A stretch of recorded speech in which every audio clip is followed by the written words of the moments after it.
How people feel about Barry Bonds is very different from how people feel about Ken Griffey Jr. So, to determine the greatest lefty since Ted Williams, we'll need to separate production from appeal. Let's look at Bonds pre-cream, pre-clear, and Griffey before the injuries.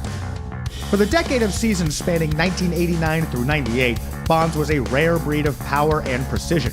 An on-base plus slugging percentage over 1 puts him in league with Ruth and Gehrig and Ty Cobb and Ted Williams and, well, that's about it. Over this stretch, Bonds averaged 35 home runs and over 100 RBI a season while displaying remarkable plate discipline. By drawing a ton of walks and not striking out very often, Bonds reached base or hit a home run 4 times as often as he'd strike out. Or, in the words of a fantasy baseball owner,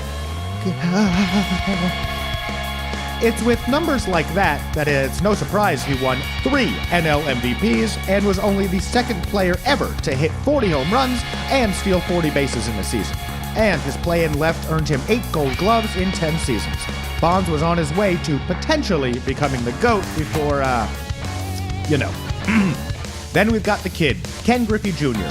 From the 1990 through the 99 season, he batted over 300. He averaged 38 homers and drove in 109 ribbies a season.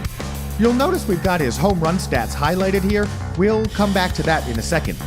First, we'll see that his plate efficiency metrics are solid, but not quite up there with Bonds. Whereas Bonds would get on base 4 times before striking out once, Griffey's number is closer to 2.5. Now, those 38 dingers a year, yeah, well, that number could actually have been quite a bit higher had it not been for... The fly ball, right center field and deep. On the run, Diaz and Griffey. Griffey would miss 5 months of the 95 season. And on either side of that injury-shortened season, Griffey hit 45, 40, 49, 56, and 48 home runs. So his average of 38 easily could have been 44 or 45. Anyway, as we look at Bonds and Griffey side by side, we should keep in mind that if Bonds gets the edge at the plate, Jr. gets the nod in the field. So, who you got?